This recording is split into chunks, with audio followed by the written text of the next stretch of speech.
Teach bye AR coaching में आप सबका स्वागत है। आज हम आपको सॉल्व कराएंगे यूपी बोर्ड 10th क्लास का विज्ञान का पेपर। विज्ञान के पेपर मिलने से पहले कुछ आपको पॉइंट डायरेक्ट जैसे जो लिखे हैं, आज हम आपको OMR शीट का सॉल्व करवाएंगे 1 से 20 तक। और आप लोग पहले से टिक करिएगा, आपको टोटल 20 में से 15 नंबर लाने। कितने नंबर? 15 नंबर आपके आने चाहिए। आइए हम शुरू करते हैं अपनी वीडियो। पहला क्वेश्चन है, दो पृष्ठों से घिरा हुआ कोई पारदर्शी माध्यम जिसका एक या दोनों पृष्ठ गोलीय हैं कहलाते हैं। क्या कहलाते हैं? ऑप्शन आपके सामने है, गोलीय दर्पण, त्रिज्या, गोलीय लेंस या समतल दर्पण। आप लोग इसका आंसर कमेंट बॉक्स में बताइएगा। आप लोगों ने आंसर बता दिया होगा। इसका आंसर क्या है? गोलीय दर्पण नहीं, त्रिज्या नहीं, गोलीय लेंस। इसका आंसर क्या है? गोलीय लेंस। कि दो पृष्ठों से घिरा हुआ कोई पारदर्शी माध्यम जिसका एक या दोनों पृष्ठों गोलीय है, क्या कहलाता है? गोलीय लेंस। आइए सेकंड क्वेश्चन देखते हैं। दंत विशेषज्ञ मरीजों के दांतों का बड़ा प्रतिबिंब देखने के लिए किस दर्पण का उपयोग करते हैं? ये जो दांत के डॉक्टर होते हैं वो दांतों का इलाज करते हैं, उस दांत के अंदर हम लोग इतनी छोटी चीज कैसे देख सकते हैं? हमेशा छोटी चीज को हम अवतल दर्पण के द्वारा देखते हैं, जिसके अंदर 5 10 से 200 किसका यूज करेंगे? अवतल दर्पण का। किसका? अवतल दर्पण। तो इसका आंसर क्या होगा? अवतल दर्पण। आई होप कि आपको समझ में आ रहा होगा। तीसरा क्वेश्चन क्या है? किसी उत्तल लेंस के सामने 2f और अनंत के बीच कोई बिंब वस्तु रखा गया है। बिंब मतलब कोई वस्तु रखी गई हो तो इसका प्रतिबिंब बनेगा। यानी कोई एक उत्तल लेंस है, उत्तल लेंस के सामने हम 2f पर कोई एक बिंदु रख दें अनंत पे, हमें नहीं मालूम कहाँ पे, तो हमारा प्रतिबिंब कैसा बनेगा? तो अगर आपको इसका सॉल्व करना है तो आप सॉल्व करके हमें कमेंट बॉक्स में बताइएगा, हम सॉल्व करके आपको दिखाएंगे। नहीं तो सीधा याद रखना, जब कभी भी उत्तल लेंस के आगे कोई वस्तु अनंत पर रखी हो, कभी भी उत्तल लेंस के सामने कोई भी वस्तु अनंत पर रखी हो तो उसका हमेशा प्रतिबिंब कैसा बनेगा? वास्तविक, उल्टा और छोटा। कैसा बनेगा? वास्तविक, उल्टा और छोटा बनेगा। याद आ गया? जब कभी किसी उत्तल लेंस के सामने कोई अनंत पर कोई वस्तु रखी हो तो उसका हमेशा ही प्रतिबिंब कैसा बनेगा? वास्तविक, उल्टा और छोटा बनेगा। अगर आपने अभी तक कुछ भी नहीं याद किया, बस आप मेरे पेपर सॉल्व करिएगा, आपको आराम से इसमें पास होने नहीं 70 नंबर आ जाएंगे %। आइए फोर्थ क्वेश्चन देखते हैं क्या है। मानव नेत्र अभिनेत्र लेंस की फोकस दूरी को समायोजित करके विभिन्न दूरियों पर रखी वस्तु को फोकसित कर सकता है। ऐसा हो पाने का क्या कारण? यानी जब कोई मानव नेत्र कोई नेत्र है, लेंस की फोकस दूरी को समायोजित करने के लिए हमें कोई दूरी पर रखी वस्तु को बताएं कि इसकी फोकस दूरी कितनी है, तो इस जगह हम क्या करेंगे? हमेशा किसका यूज? समंजन का। किसका? समंजन का। आप लोग कुछ ये पॉइंट याद करिए, ये कोई लिखने वाले नहीं, ये याद करने वाले हैं। जब कभी कोई मानव नेत्र के अभिनेत्र लेंस को फोकस दूरी की समायोजित करके विविध दूरियों पर रखी वस्तु को फोकसित कर सकता है, तो ऐसा कौन कर सकता है? समय समंजन। कौन करेगा? समंजन। एक एक नंबर के एक क्वेश्चन है। आइए 5 में क्वेश्चन चेक करते हैं क्या है। कॉलम ए, कॉलम बी, हमें 2 कॉलम दे रखे हैं। इसमें क्या क्या दे रखा है कि कॉलम 1 में हमें नाम दे रखा है कोई, और कॉलम बी में उसका एसआई मात्रक दे रखा है। हमें बताएं कि विद्युत विभवांतर का एसआई मात्रक क्या होगा, विद्युत धारा का एसआई मात्रक क्या होगा, विद्युत शक्ति का एसआई मात्रक क्या होगा, प्रतिरोध का एसआई मात्रक क्या होगा। आप लोग वीडियो रोक के एक बार इसका आंसर कमेंट करिएगा। आप लोगों ने रोक के कमेंट कर लिया होगा। ये सॉल्व करते हैं। विद्युत विभवांतर का एसआई मात्रक क्या होता है? वोल्ट। विद्युत विभवांतर का एसआई मात्रक क्या होगा? वोल्ट होगा। देखिए फर्स्ट का फोर्थ किसमें किसमें? ए और डी, यानी कि बी और सी आपके कैंसिल हो गए, उन्हें आप मत सॉल्व करिएगा। विद्युत धारा, विद्युत धारा का हमेशा धारा का ऐसा मात्रा क्या? एम्पियर। धारा कहीं आ जाए, विद्युत धारा आ जाए, चुंबकीय धारा कहीं भी आ जाए, धारा का ऐसा मात्रा क्या होगा? एम्पियर। तो सेकंड का फर्स्ट किस में है? फर्स्ट का फोर्थ और सेकंड का फर्स्ट किसी में डी है, तो इसका आंसर क्या होगा? D answer. पर भी हम आपको सबके बता देंगे। विद्युत शक्ति का एसआई मात्रक क्या है? वाट। विद्युत शक्ति का एसआई मात्रक क्या है? वाट है।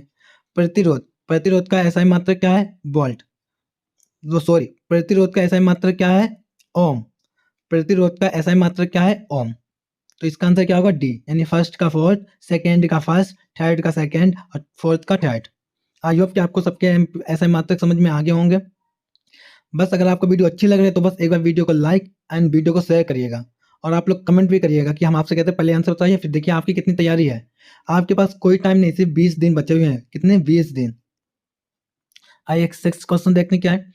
दो चालक तार जिनके पदार्थ लंबाई तथा व्यास समान है किसी विद्युत परिपथ में पहले श्रेणी क्रम में और फिर पार्श्व क्रम में संयोजित किए जाते हैं।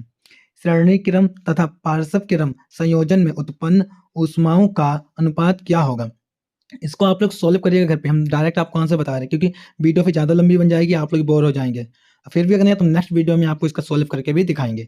इसका आंसर होगा 1/, इसमें हम R1 R2 लेके सॉल्व करेंगे क्योंकि हमें दो चालक हैं तो हम R1 और R2 लेके सॉल्व करेंगे। तो इसका आंसर क्या होगा? 1:4। 7 क्वेश्चन क्या है? 7 क्वेश्चन आए देखते हैं। किसी विद्युत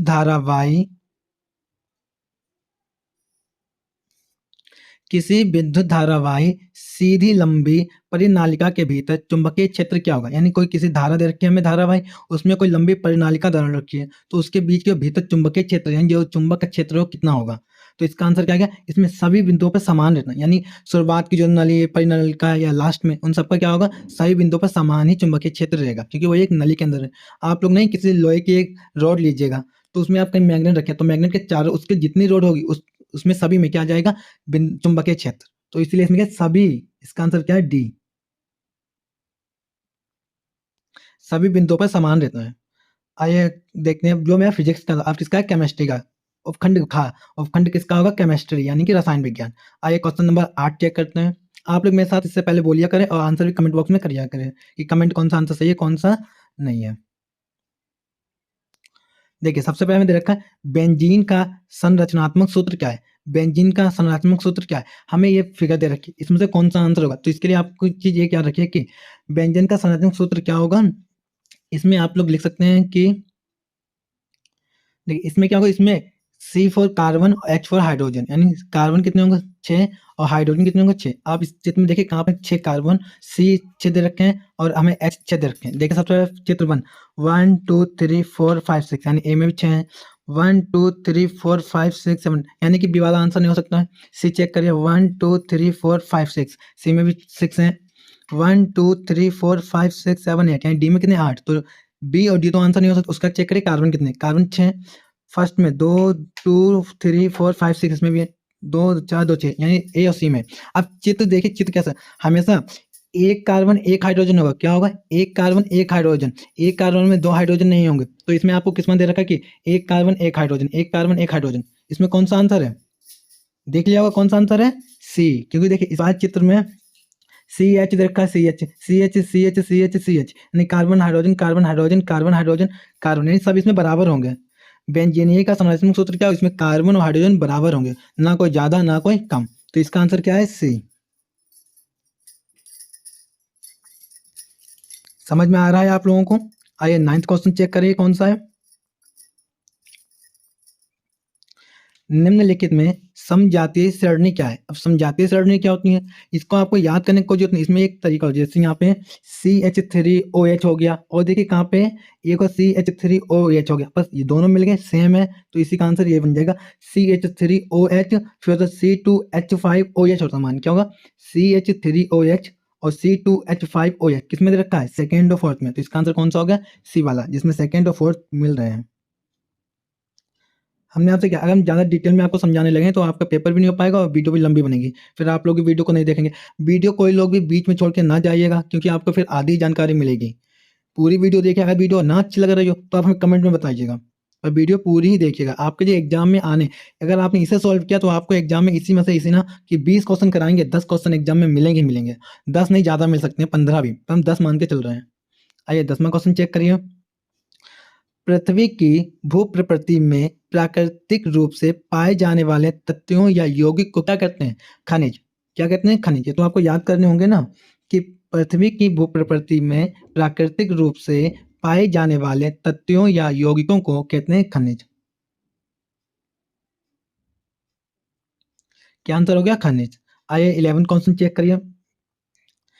दांतों का क्षय कब प्रारंभ होता है? यानी दांतों का क्षय है कब प्रारंभ होगा? जब मेरा पीएच 5.5 से कम होगा, उसी में हमारा क्या हो, दांतों का क्षय कब प्रारंभ होगा। तो इसका आंसर क्या है? बी। आप लोगों की तैयारी, कुछ तो आपको आंसर देने चाहिए कमेंट में जिससे पता चले कि आपकी तैयारी कितनी है। आइए 12वां क्वेश्चन चेक करिएगा। 12वां क्वेश्चन है कि फर्स्ट देखा अभिकथन, यानी हमें एक कथन दे रखा है, एक तर्क दे रखा है। तो सबसे पहले कथन चेक करिए। कथन क्या दे रखा है कि जिंक सल्फ्यूरिक अम्ल के साथ अभिक्रिया कर जिंक सल्फेट तथा हाइड्रोजन गैस बनाता है। यह एक विस्थापित अभिक्रिया है। हाँ, बिल्कुल सही है। यानी देखो, जो जिंक सल्फ्यूरेट अम्ल के साथ अगर हम जिंक सल्फेट तथा हाइड्रोजन गैस मिलाएंगे तो हमें हाइड्रोजन गैस मिल जाएगी। जिंक सल्फ्यूरिक अम्ल के साथ अगर हम अभिक्रिया करके जिंक सल्फेट तथा या हाइड्रोजन गैस बनाते हैं तो हमें इसकी अभिक्रिया मिलती है। ठीक, सेकंड इसका तरीका क्या तरीका, अगर हम दोनों को मिलाएंगे हाइड्रोजन गैस तो क्या मिलेगा हमें, जिंक ऑक्सीजन के साथ अभिक्रिया कर जिंक ऑक्साइड बनता है। यानी अगर हम जिंक सल्फ्यूरिक के साथ अगर जिंक ऑक्साइड को हम समीकरण में मिलाते हैं तो हमें क्या मिलेगा, ऑक्सीजन। क्या प्राप्त होगी, ऑक्सीजन। तो ऑप्शन क्या दे रखे हैं, दोनों अभिकथन यानी फर्स्ट तर्क है, सेकंड नहीं, फर्स्ट कथन है और सेकंड तर्क है सही है, तथा तर्क सेकंड का अभिकथन का सही स्पष्टीकरण है।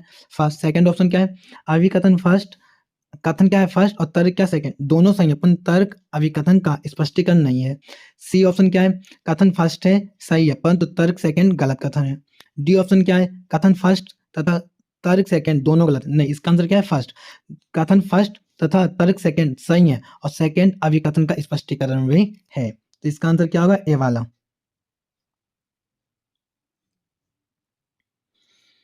13 क्वेश्चन चेक करिए। निम्नलिखित रासायनिक समीकरण को पूरा कीजिए। इन समीकरण को मिलाने के लिए आपको मालूम होना चाहिए कि CH क्या होता है, CN क्या, किस तरीके से सॉल्व करेंगे। अगर हम आपको सॉल्व कराने बैठेंगे तो टाइम बहुत लगेगा। हम आपको सीधे आंसर बता दे रहे हैं। आप लोग इसे एक बार ट्राई करिए घर पे बनाने की। नहीं बने हैं तो आप लोग हमें कमेंट करिए, हम आपको इसके आंसर बताएंगे कि कैसे कैसे हम समीकरण को मिलाएंगे, क्या हमें प्राप्त होगा क्या नहीं। इसका आंसर है CH3COOH, बी आंसर है इसका। अब आया खंड उपखंड का यानी कि जीव विज्ञान। देखिए, हमने आपको फिजिक्स के सॉल्व करा दिए और केमिस्ट्री के भौतिक विज्ञान के सॉल्व कराए, रसायन के बायोलॉजी यानी जीव विज्ञान के सॉल्व कराएंगे। आइए 14 क्वेश्चन चेक करिए। 14 क्वेश्चन क्या है, अंततः श्वसन के दौरान वायु प्रवाह का सही मार्ग कौन सा है, नासाद्वार, कंठ, ग्रसनी, श्वास नली या फेफड़े।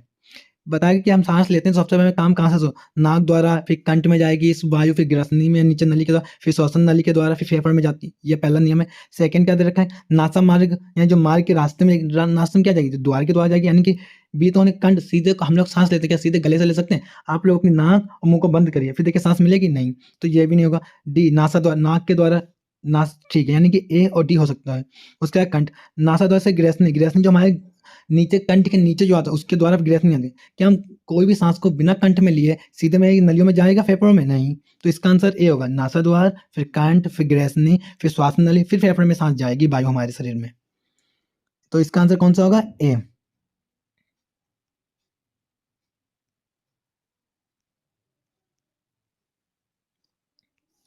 आइए 15 क्वेश्चन चेक करिए।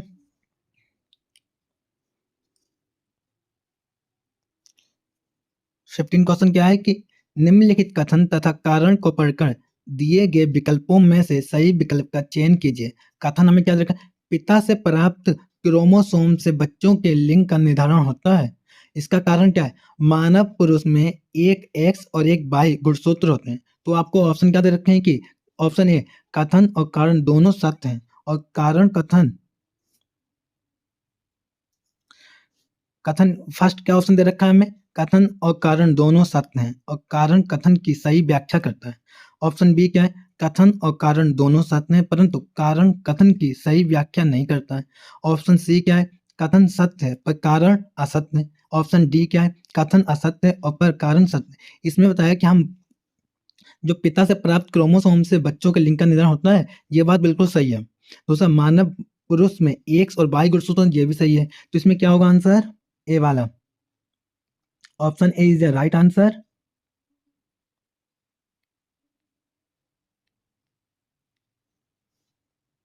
कथन और कारण दोनों सत्य हैं, कथन कारण की सही व्याख्या भी करता है।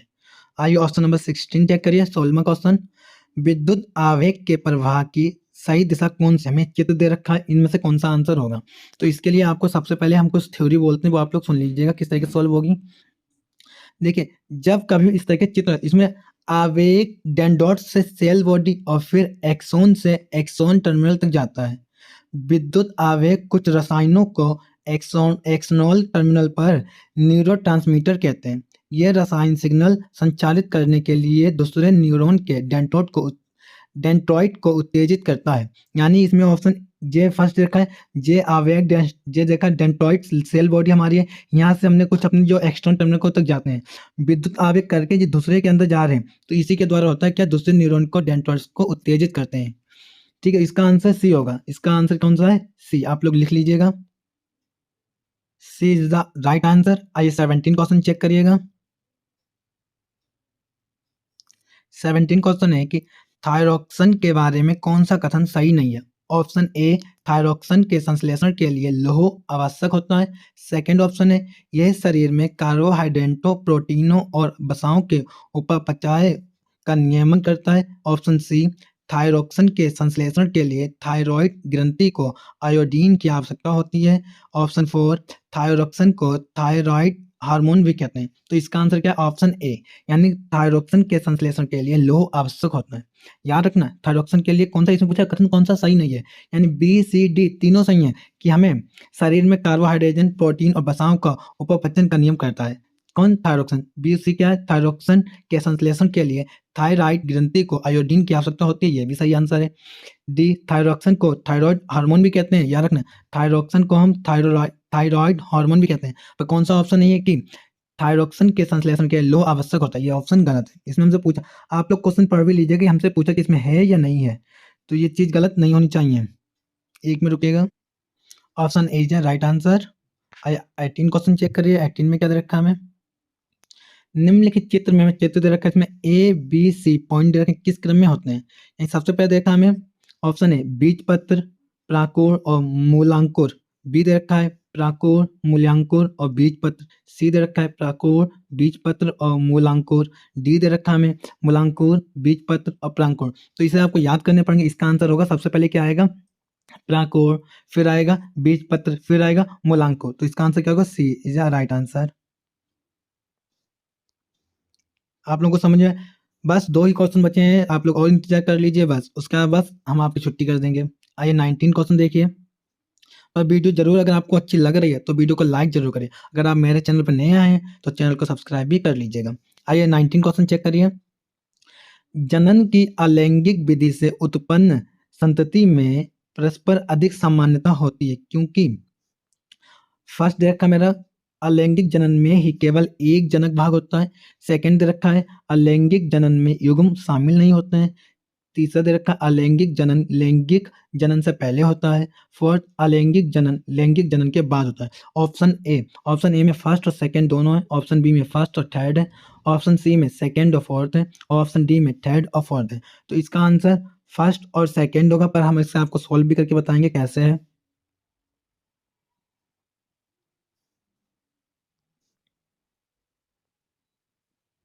देखिए, जब अलैंगिक जनन या प्रजनन में युग्मक के संलयन के बिना एकल माता यानी अकेले माता पिता से संतान विकसित होती है, इसीलिए अलैंगिक विधि द्वारा उत्पन्न संतान एक दूसरे के समान होती है। यानी अलैंगिक माता पिता के जो अंश के द्वारा जो संतान विकसित होती है, उसमें माता पिता के ही गुण मिलते हैं, एक समान होते हैं, क्योंकि माता पिता से संतानों की समान अनुवांशिक जानकारी दी होती है, क्योंकि माता पिता के जो अंश होते हैं वो बच्चे के अंदर अंश होते हैं। इसी बारे में उसने पूछा गया। तो इसका आंसर क्या है? फर्स्ट और सेकंड, यानी कि अलैंगिक जनन में ही केवल एक जनक होता है और अलैंगिक जनन में युग्म शामिल नहीं होते। आई होप कि आपको समझ में आ गए होंगे। आइए लास्ट क्वेश्चन देखते हैं हम लोग। इस क्वेश्चन को सोल्व करने से पहले बस आप लोग एक बार वीडियो को शेयर जरूर कर दीजिए। आइए चेक करते हैं 20 क्वेश्चन। एक आहार श्रृंखला में तीसरे पोषी स्तर पर हमेशा कौन होता है? ये तो आपको पता होगा, मांसाहारी प्राणी। यानी जब दो एक आहार श्रृंखला में तीसरा कौन सा है? शाकाहारी, सर्वाहारी, मांसाहारी। तो हमेशा कौन सा होगा? तीसरा मांसाहारी। ये याद रखिएगा, ये चीजें याद करने वाली हैं, इसीलिए। ठीक है, हमने आज आपके सामने देखिए 20, 19, 18, 1 से 20 तक सभी क्वेश्चन हमने आपको आज सोल्व कराए हैं। तो आप लोग बस इस वीडियो को एक बार और देखिएगा और आप लोग ट्राई करें कि आपको सोल्व हुए नहीं हुए। अगर वीडियो अच्छी लगी है तो वीडियो को लाइक एंड चैनल को सब्सक्राइब करें। वीडियो कैसी लगी कमेंट में बताइएगा। वीडियो देखने के लिए धन्यवाद।